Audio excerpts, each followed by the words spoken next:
Welcome to the last PD Parlor of 2025 with Dr. Priya Cardone of UPMC. She is a movement disorder specialist, and she is concluding her series, three-part series on deep brain stimulation. And thank you, Dr. Cardone, for volunteering your time and expertise, and thank you everyone for attending. Please take it away, Dr. Cardone. Thanks, Casey. Welcome. All right, so I will share my screen.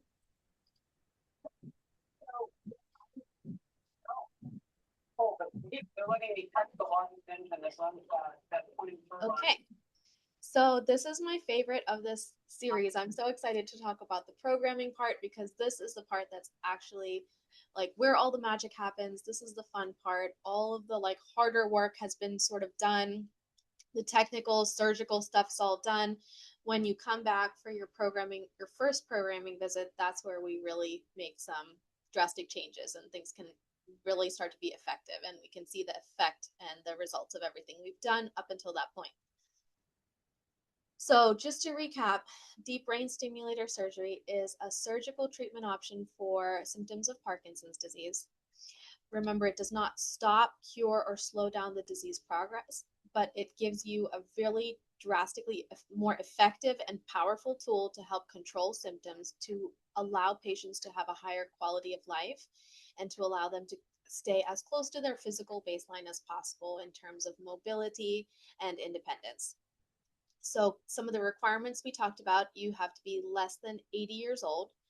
You do have to have a confirmed diagnosis of Parkinson's disease without any evidence of a Parkinson plus syndrome, such as dementia with Lewy body or PSP or anything, or drug-induced Parkinsonism. We do have to prove that you respond to carbidopa-levodopa, which is why we have patients come in for their medication challenge visit, which is where you hold your medications for 12 to 15 hours or however long you need to be in your off state. And then you come in and we do your Parkinson's disease physical exam and then give you your medicine in the room. You wait for it to kick in and then we repeat that physical exam. And that is to show and demonstrate what the effect of carbidopa-levodopa is on your brain. Because basically whatever levodopa does, the DBS will do the same thing, but more powerful, more effective, and more adjustable. And the one exception is the tremor. So many people who have a tremor that does not respond to medication, the DBS is more capable of being able to control that tremor. You have to have relatively intact cognition. If you have any signs of cognitive impairment, like moderate to severe cognitive impairment or dementia, that would preclude you from being a candidate because that process would accelerate if you have brain surgery, and you are less likely to have a good outcome after surgery, and you are less likely to be able to provide relevant feedback after programming sessions so that we would be able to adjust your settings. We do depend on the patient's ability to monitor their symptoms before and after to guide us in our management. You have to have a relatively healthy looking brain. That means you can't have too much age-related wear and tear, too much shrinkage. You cannot have major areas of bleeding or multiple small bleeds. That would indicate that your brain is a little more fragile and has a higher chance of having a poor outcome or a structural injury with surgical intervention. So the surgical recap that we did last talk was the surgery being broken down into stage 1 and stage 2. Stage 1 is the part where you have the electrodes inserted into the brain. This is where you usually go to the hospital that morning, have this procedure done. You typically stay overnight, hopefully not longer than that, barring any complications. And this is the part that can be done either fully asleep or awake and asleep. The stage 2 is the part where the battery is inserted and the electrodes are actually connected to the battery, giving it some power. And that part you go in that day, typically go home the same day without having to stay overnight. 6 weeks after stage 1 is when I like to see patients back in the office, because that gives time for the brain to undergo some healing and recovery from having a surgical procedure. It also bypasses what we call the micro lesion effect. So if you remember from my part 2, when you have the electrode inserted, you can have almost complete resolution of Parkinson's symptoms. It's almost like it just disappears and everything is normal. And then you can't really do any programming during that time because you don't have anything to judge and you don't have anything to measure while you're programming. So you have to wait for that to resolve, symptoms return back to their baseline, and that's when you start your programming. So goals of programming and overall goals of DBS is to increase a patient's on time and reduce their off time, reduce the number of medications they need to take, and also that means the side effect of medications. So DBS, again, is a good tool for people who are very sensitive to medications and they had side effects and were not able to tolerate high enough doses to help give them symptom control and benefit without giving them overwhelming side effects. The other good part about DBS is that as opposed to medications, which go into the gut, depend on gut absorption, depends on what else is in the gut, depends on being able to take your medicine at the right time, a lot of other variables.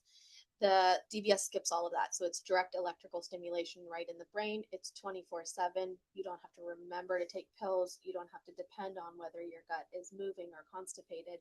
So it's just more consistent control. And one of the keys here is this overnight portion. So patients in the age group who are getting DBS or have Parkinson's disease is the same age group where you start to have to get up overnight to go to the bathroom. And that's the higher risk time of having a fall because it's nighttime, you are sleeping, you wake up out of sleep, have to get yourself out of bed. It may be several hours since you last took any medications, which means they would have worn off. And then walking to the bathroom in the dark, all of these are risk factors for falling. So DBS provides a helpful solution to that because you still have programming settings that are occurring overnight. You still have that electrical stimulation to help you get up and walk around overnight to go to the bathroom.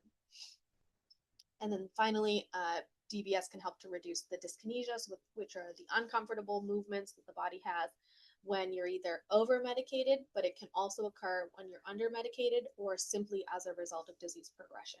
So because we're eliminating the ups and downs of medications by providing constant, even electrical stimulation 24 hours a day, dyskinesias can be reduced with this.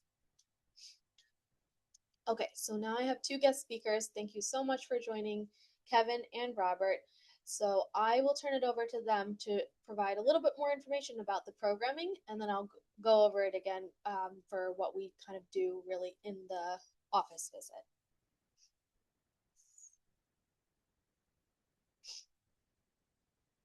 Okay, how do I share?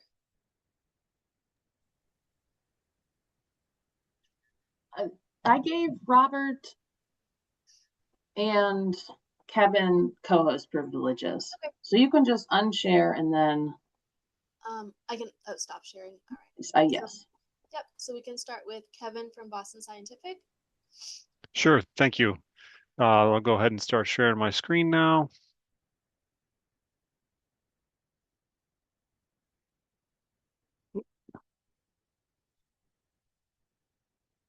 So I'll make sure, can everybody see that? And everybody can hear me okay? Okay, great. Again, my name's Kevin Brockman, Regional Business Director. I'm actually substituting for Chris Pappas, who's your local representative. So thanks for having me today. It sounds like you guys have already covered a good bit of about the implant technology, which is great because most of this presentation is just set up to discuss the programming specifics around the Boston Scientific system, talk a little bit about charging very briefly, and also the patient remote control.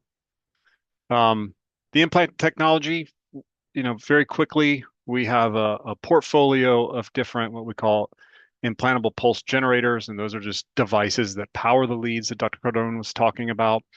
These can be either primary cell, meaning they're not rechargeable, or they can be rechargeable devices. And so what you see on the left there as you look at your screen are our primary cell, and on the right are the rechargeable devices. Important to note, they are all MRI conditional and communicate via Bluetooth to the patient remote control. And then our rechargeable device, we have tested this time and time again, and it is recharge free for 30 days, although we will recommend you to recharge about once a week for roughly an hour. And we warranty the performance of that rechargeable battery for 15 years. We also have a whole suite of leads, which is up to the neurosurgeon, which I won't talk in detail about this because it sounds like Dr. Cardone has already discussed this. But based on the target that's decided with your clinical team, will dictate which lead they select for your procedure. Now, as we get into more of the programming aspect of this, what I want to just touch on briefly was that, and you all probably have have discussed this previously, but the procedure really begins with some type of imaging, whether it be MRI and or CT, and that your neurosurgeon is roughly after a very small target that might only span 5 millimeters in total. Regardless of the target, they're after a very specific subsection of that target, which is a motor area. So in summary, a neurosurgeon needs to place this lead in a very specific part of a nucleus. And also, Dr. Cardone and other of her colleagues are after or are going to try to provide stimulation to that same section or subsection, which is the motor area of whatever the target is, which could be subthalamic nucleus, globus pallidus. You all have probably discussed those already. The reason why I think that's important to bring up is because the Boston Scientific programming system is largely based off of your anatomy. And so what we have done is we have partnered with a company called BrainLab, who's very, very well known in terms of neurosurgical navigation. And what we have been able to accomplish through that partnership is we are able to, after your procedure, detect with confidence your lead in a post-op CT. And then the software automatically will create a 3D model of that lead. And it will also tell the programming physician like Dr. Cardone how that lead is oriented, meaning where are the contacts? There are very small contacts that face a certain direction. And so that image will then tell Dr. Cardone, okay, this contact is facing a certain way in the attempt to give her the best insight into how everything is laid out. To take it one step further, further, the BrainLab system is very good at segmenting patient-specific anatomy.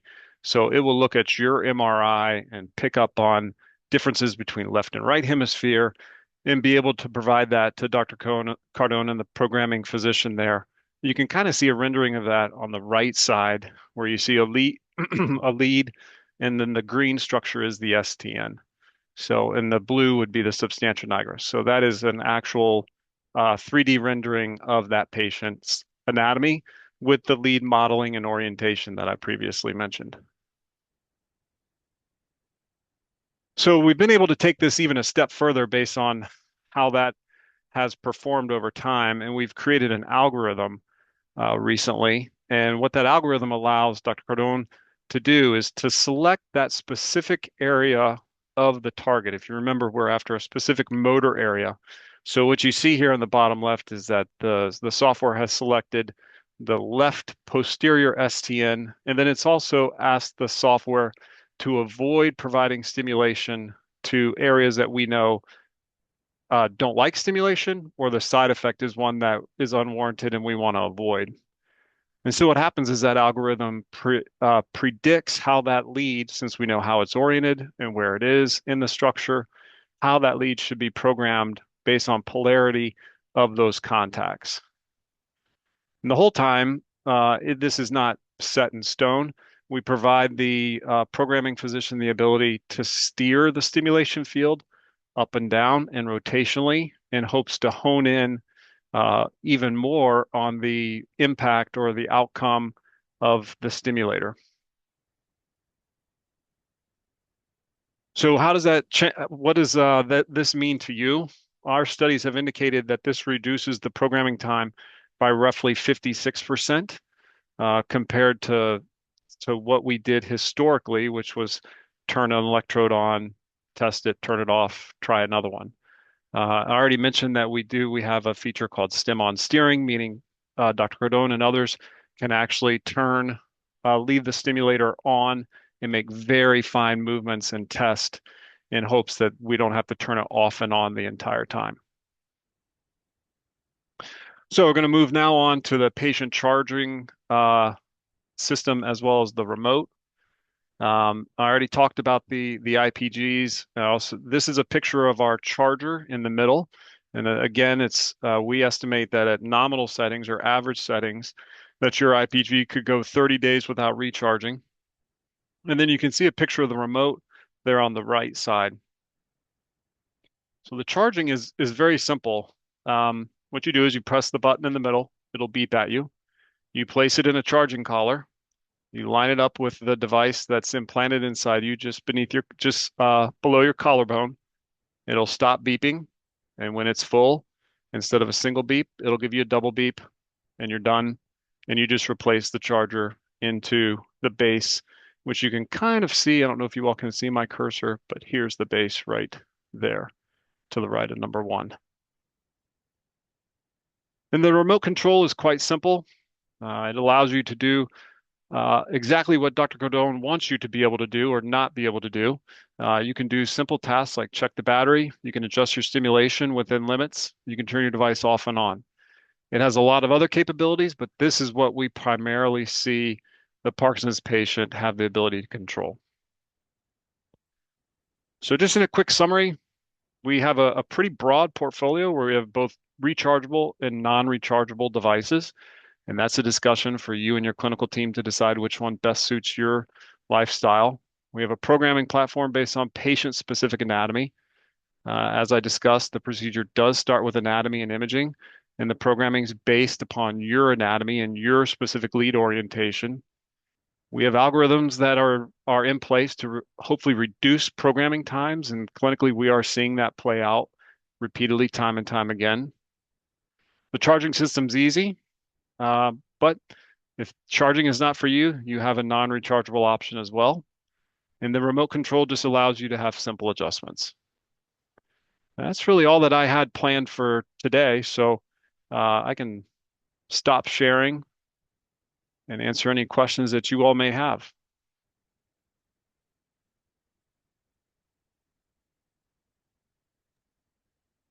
You're welcome to unmute yourself and ask questions. Oops.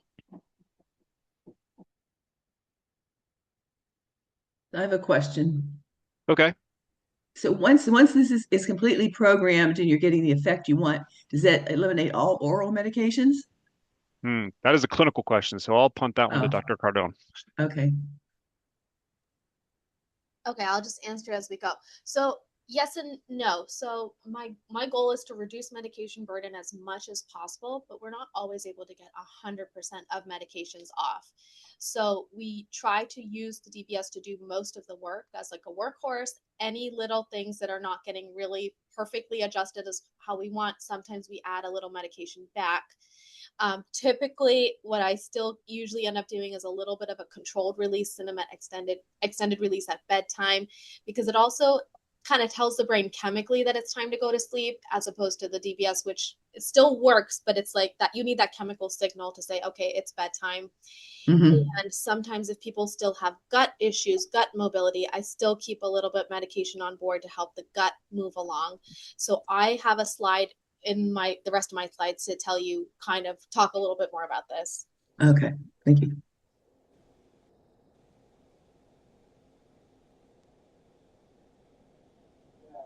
Any additional questions at this time?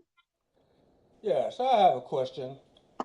As a massage therapist, I'm curious about how much range of motion and how much impact showers and normal sleep routines may have. I'm talking about their in-bed routines, sleeping on left sides, on backs, on stomachs, and such. Um, what does the research show on that, or is there any concern for that at all? And I'm particularly interested when taking showers. Um, are we going to have any difficulty with the hot water in the shoulder area or anything affecting the device or anything along these lines?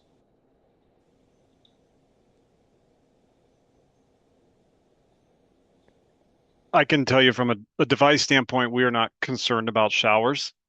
Ultimately, as long as the wound from the incision or from the surgery has healed, patients don't have any limitation in showers. Of course, that it always needs to be monitored by the neurosurgeon, but our device is not impacted by cold or warm showers.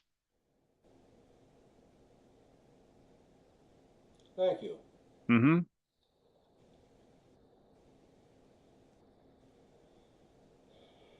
I'm not sure I'm qualified to answer your other question though around sleep and maybe you can repeat it. Maybe Dr. Cardone can answer it. I think, are you just worried, like, can you not sleep in a specific position because of the equipment? Yes, the average person moves and changes positions so many times per night, and Mhm. I'm wondering how much wear and tear that might put on the shoulder area, during the course of all those gyrations, during sleeping. Yep, everything's tucked in under the skin. It's really tiny, small equipment. There's really no physical restrictions after you get DBS that I'm aware of. Um, the only restriction or caution we would say is you can't go through a metal detector. If you are using a two-way radio, there may be some interference. Those are the only kind of exceptions that I can really think of. But no, sleeping, exercising, bathing, you should not have any outward sensation or any limitation on any outward movements from the equipment that's tucked on the inside of your body. Sounds good. Sounds good. I think that Dr. Cardone, correct me, but there's plenty of data out there about patients sleeping better post-implant, I believe, than pre-implant. Yep, most of my patients report better sleep. Just like I said, you're getting some treatment overnight as opposed to medications which stop when you go to sleep. So, yes, I agree. Okay, shall we move on to Robert? And there will be more time for questions. Let me unmute myself. Go ahead and share my screen. And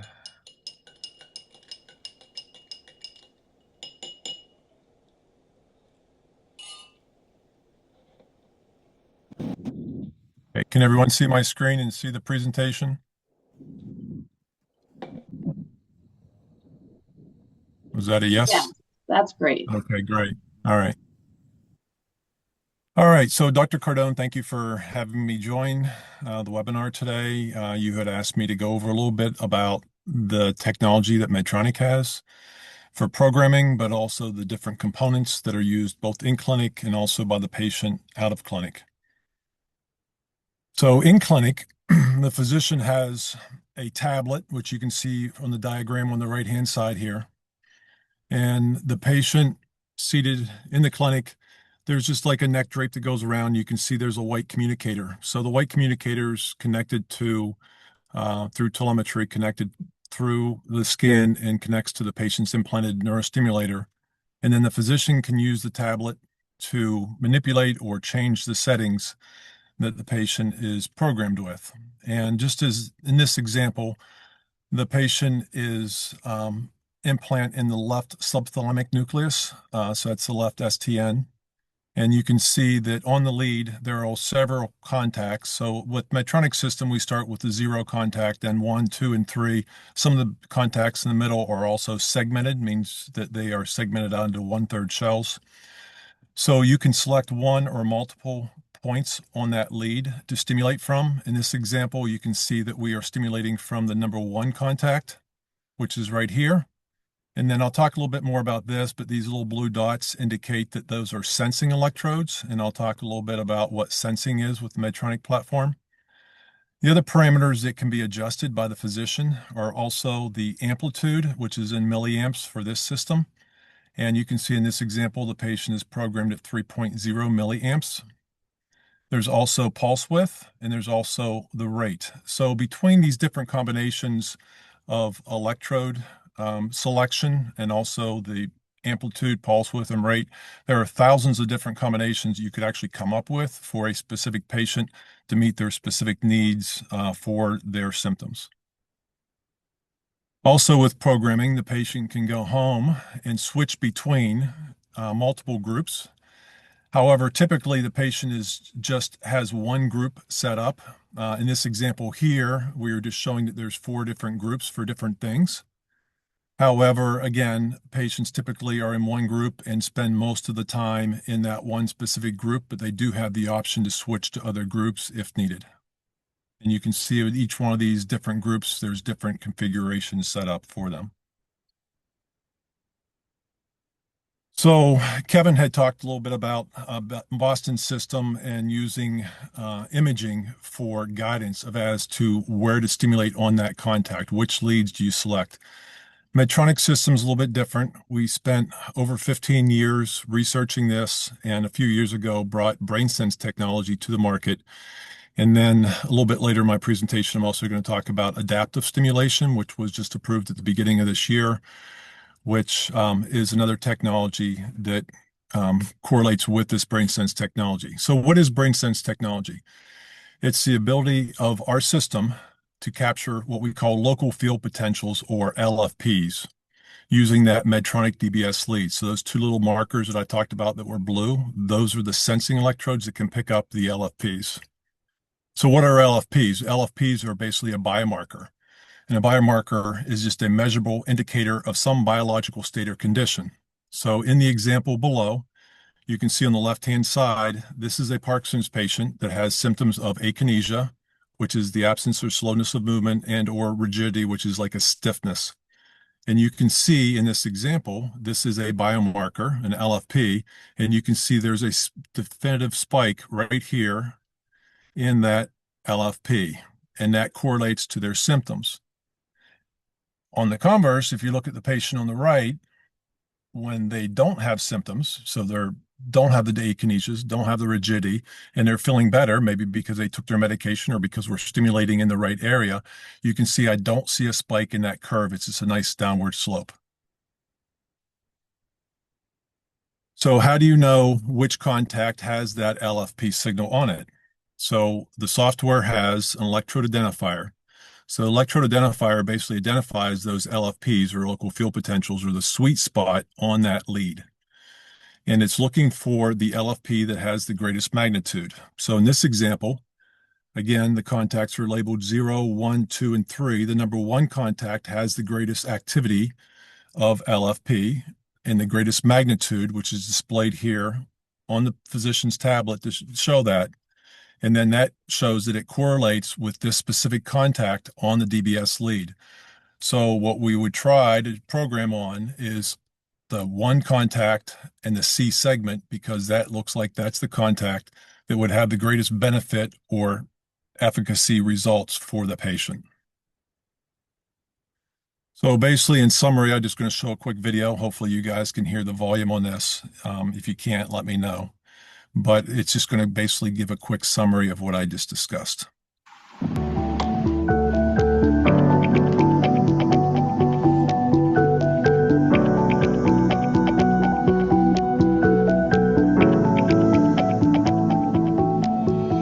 When a person with akinetic, rigid Parkinson's disease exhibits near normal mobility, brain signals may show moderate synchrony with minimal frequency peaks.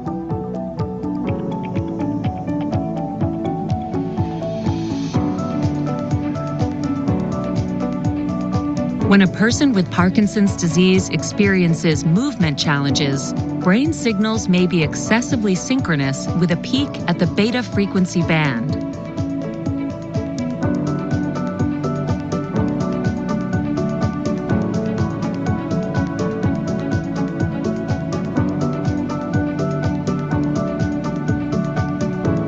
The Percept PC implantable system for deep brain stimulation from Medtronic is the only system that can chronically detect and measure signals from the brain.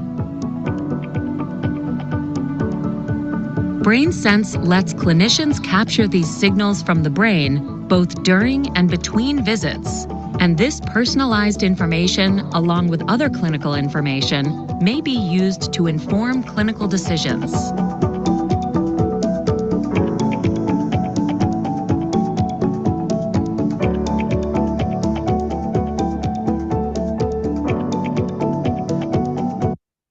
Okay. Was everyone able to see that and hear the video?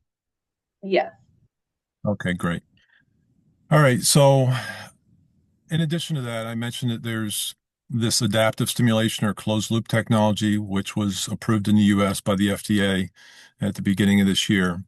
And I just want to have a couple slides that describes and explains what that is. So BrainSense Adaptive DBS, or ADBS, is a mode that automatically adjusts the patient's therapy, or more specifically, their stimulation or amplitude, based upon their LFPs and how they fluctuate throughout the day. So this example here in this chart, you can see these are little yellow ticks. Those are 10-minute averages of a patient's local field potentials. And you can see this is midnight, 6 a.m., 12 noon, 6 p.m., and then midnight again. So this shows a full day. And you can see that when you have a peak in these LFPs, the patient is more symptomatic. And when those LFPs are reduced, the patient is less symptomatic or asymptomatic.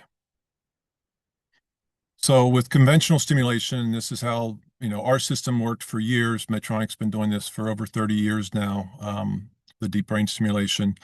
And over most of all those years, we just use conventional DBS.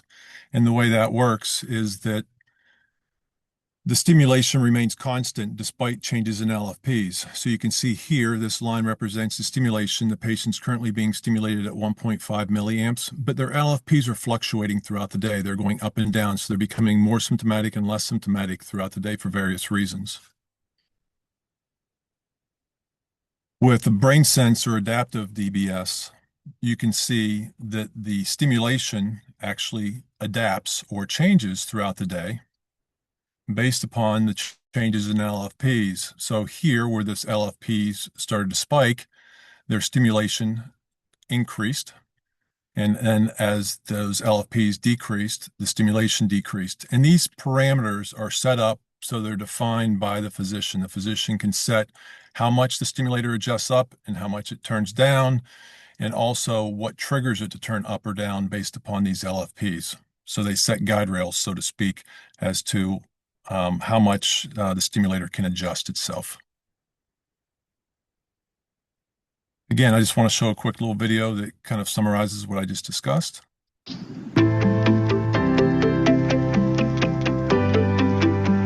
Percept family with adaptive brain sense technology. The future of care for patients with Parkinson's disease with the first and only closed-loop DBS system. Throughout a patient's day, outside variables such as medications, movements, and some sleep cycles influence the patient, and brain signals begin to trend higher or lower. BrainSense Adaptive DBS is a closed-loop therapy that uses a patient's own dynamic brain signals to automatically adjust therapeutic stimulation throughout the day and night. BrainSense ADBS automates a patient's stimulation therapy within clinician-defined parameters, including local field potential thresholds and minimum and maximum stimulation amplitude limits. The Percept family with BrainSense technology is the first and only sensing-enabled closed-loop DBS system. It empowers you to tailor DBS therapy to meet your patient's evolving needs over time. Visit medtronic.com/brainsense to see how Medtronic is leading the way in DBS. Okay. All right, so the last couple slides I just have show what tools, so those were the tools a physician would use in the clinic, or could also set up to gather data when the patient's out of clinic. When the patient goes home with one of our implanted devices, they get usually all these devices that you're seeing on the screen. As Kevin mentioned, there's the rechargeable systems, but there's also the primary cell systems. Medtronic has the same thing. Most of the patients, regardless of what company they are getting implanted with, most patients these days seem to be going with a rechargeable system. So they would get all these components shown here on the screen. So the communicator is right here on the far left. They also get a Samsung phone. The phone can only be used, and it's only configured to be used with a patient's specific DBS system. It can't be used for anything else. And then they also get a recharger, which is this white charging head right here. And then again, the phone can pair with that to give them information about their charging.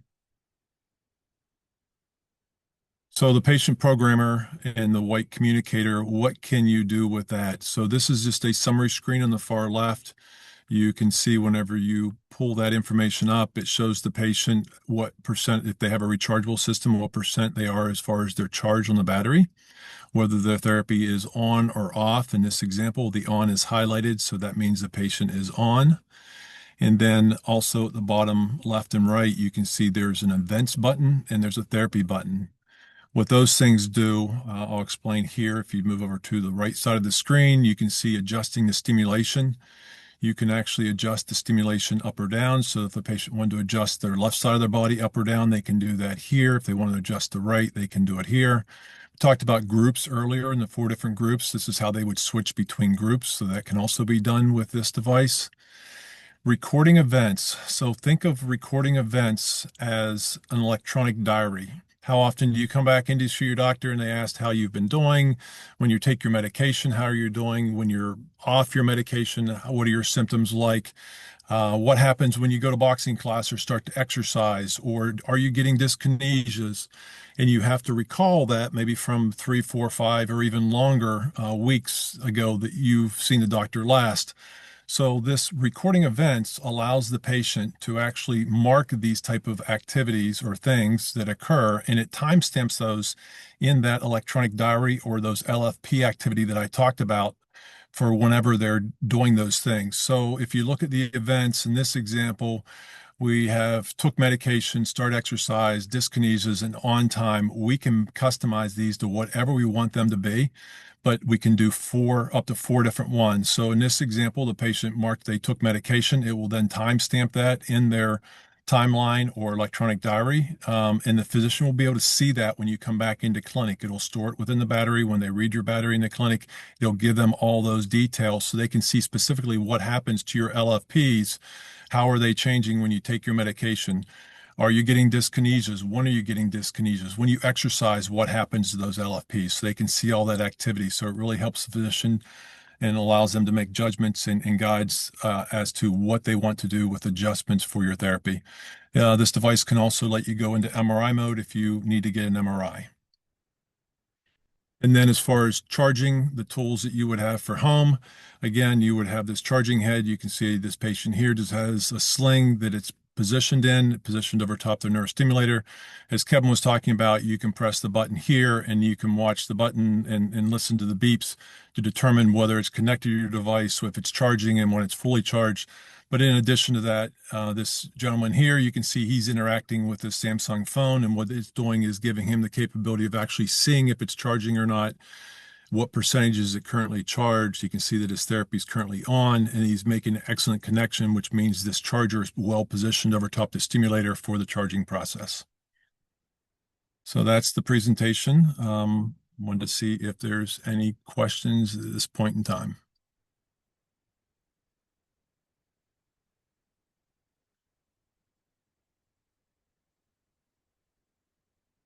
All right. Thank you. There's one question that says, do the leads move over time? If so, how often does BCSI repeat the MRI? So I guess, could both of you answer that question? My answer is pretty much no, unless the patient has had some pretty bad, strong trauma to the head or neck. But I'll let you guys answer, and then I'll answer as well. Yeah, exactly. I mean, the leads don't typically move unless there is some type of trauma. If a patient was in a car wreck, if they would have a traumatic fall or something, those leads are locked into place at the skull level, whether it's a Medtronic system or Boston system. They are locked into place, so they're designed not to move. So typically they don't. I mean, patients will often ask me how often those leads have to be revised or replaced. I mean, I know of a patient that was implanted in 1998 with the Medtronic system, and he still has the original leads. He has different extensions, different batteries, but he still has the original leads. So they are designed to last a very long time, if not the patient's lifetime. Kevin, do you want to add anything? I agree with you completely, Robert. I think we would both agree that when if there is a trauma or an accident, it's mostly the extension that is involved and seldom is it the lead, just because of we both have locking mechanisms up on the top of the skull that really do good work in trying to prevent the lead from moving whatsoever, because that's the most important part. Yes. And then the second half of the question is, how often do we repeat the imaging? The only time I repeat imaging is if a patient has new or unexpected or worsening or change of symptoms that I want to see if any other things are going on in the brain. So then I would repeat imaging for that. But otherwise, we don't just typically repeat it just to check or anything like that.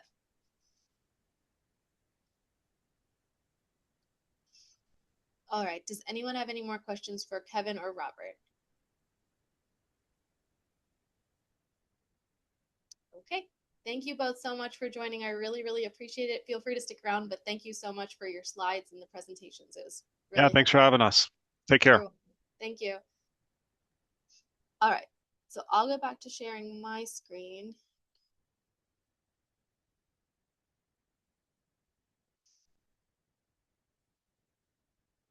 Okay, so what literally happens the day that you come in for programming? What is the step-by-step process? So we will give you a time, and we usually tell you that date and time way ahead based on what day your stage 1 surgery is.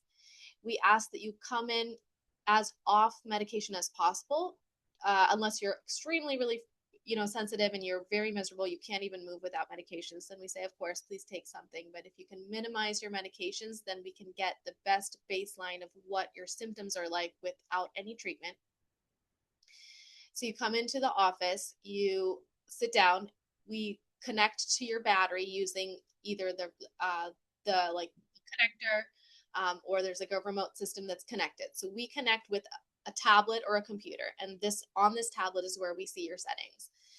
So we literally go on one side of the body at a time. We typically pick the side that has the worst, more obvious symptoms, and we test the electrode for that side. And we go, as you saw, the electrodes that have 4 contact points, we go up one at a time, turning up the power basically on each electrode and observing what happens to your opposite side of the body. So I will usually make the patient kind of do a hand open close and stomp their leg, and once in a while we'll also get up and walk around to see how the walking looks. And periodically we also check to make sure you're not having any side effects such as slurred speech. And we also tell you at the beginning, if you feel anything uncomfortable, like a buzzing sensation or a lightheadedness or a wooziness or some kind of a weird sensation, you just tell us to stop, we back up until that goes away, and then we proceed. We test one side at a time only because you don't want crossover from one side's electrode affecting the other side's electrode, and that would interfere with how your body's moving. So we only do one side at a time.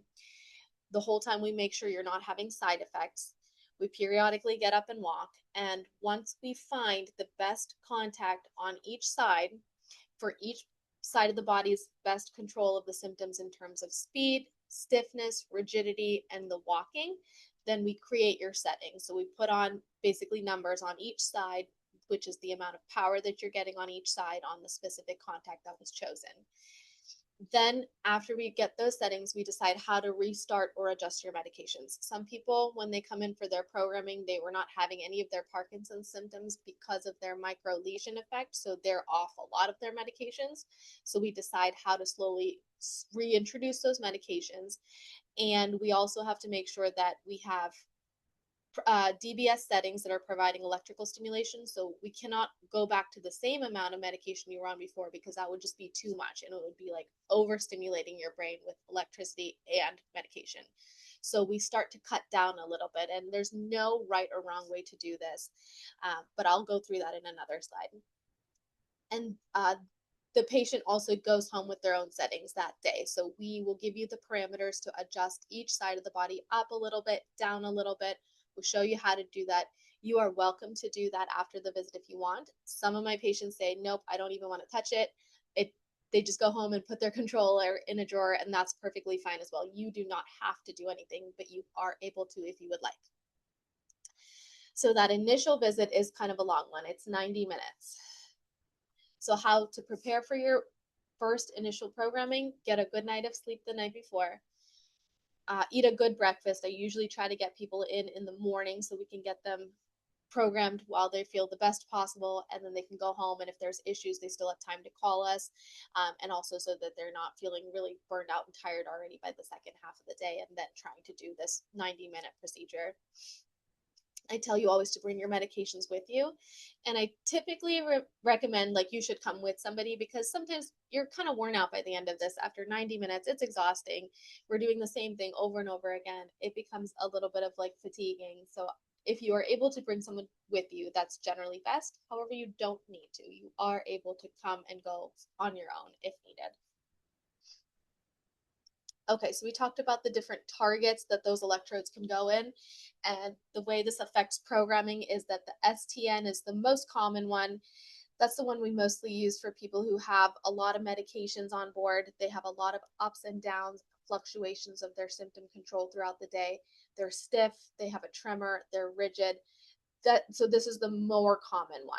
And when we program this in the office, you are able to see the effects immediately. So we can tell before you leave, what do you look like?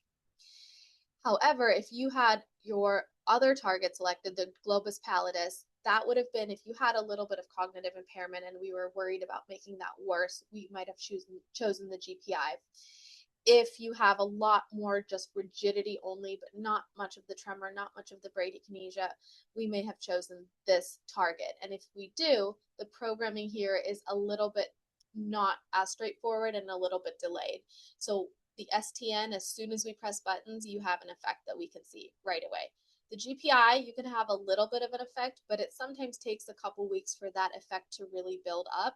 So this is not as immediate. This relies a little bit more on the patient to go home and observe what happened and report back to us so we can adjust further.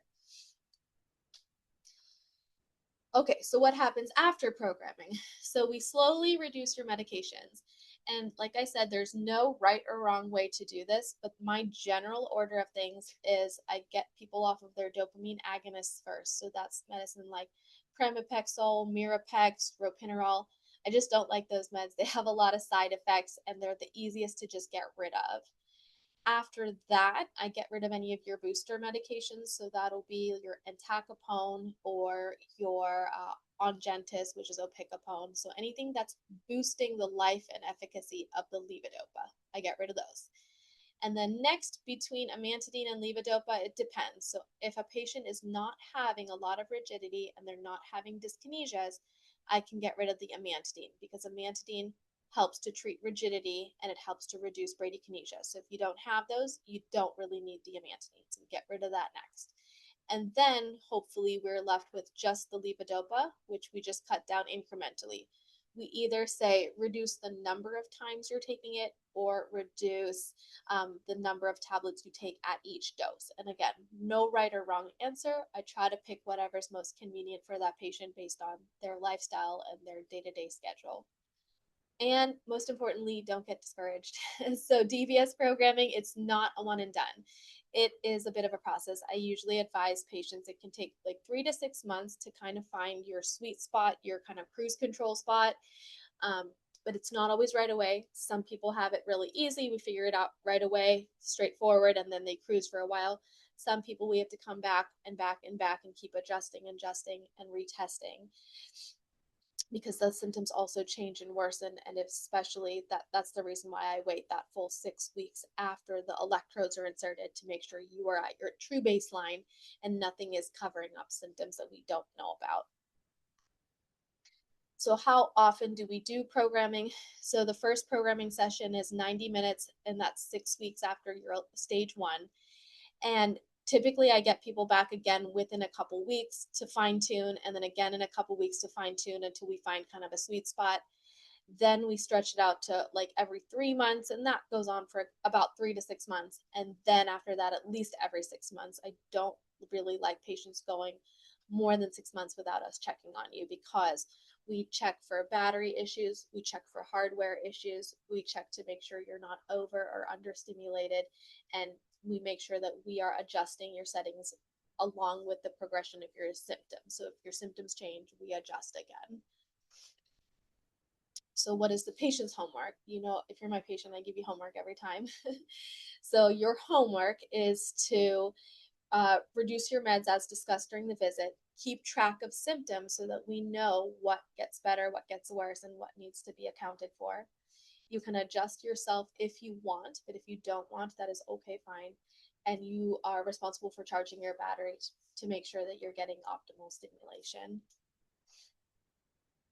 Okay, so that is my presentation for the programming. So I can switch over now to patient questions. And again, you're welcome to just unmute yourself and ask the question.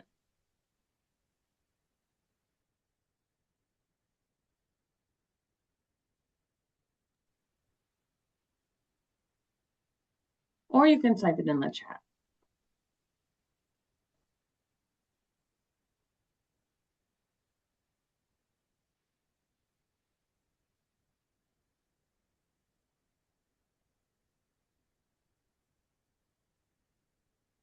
I have a question, Dr. Cardone. How do you work with the 3 manufacturers? Is there ever a recommendation for one over the other? Do you have any say in that? Yes. So there is a third manufacturer. It's Abbott. I have the least amount of patients with this because of technical capabilities, I'll say. So I'm usually between Boston and Medtronic. So I'm on the younger side. So I was sort of trained a lot by the reps. So I'm usually pretty comfortable having the reps come in and help us with the programming because I think they know that they know the equipment and they know the technology inside out to be able to advise us how to use it and maximize the use of it. So yeah, it depends really on the patient's symptoms, what was their goals, whether they want the rechargeable or they want the permanent, how long they're able to sustain like their energy levels during programming sessions. If they're too fatigued, do I want to have it really quick, or if they're able to like be very aware of their symptoms after, to be able to advise us to adjust. So we have to take everything into consideration before we choose which system is best for that patient, and also like accessibility. Based on if they need other MRIs, where will they be able to get subsequent imaging or subsequent follow-up, and who's available and where do they live. Thank you, Dr. Cardone.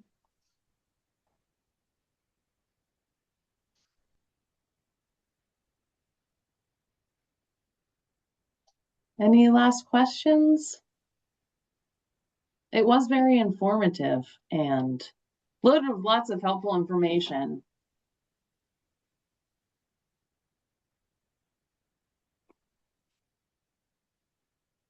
Okay.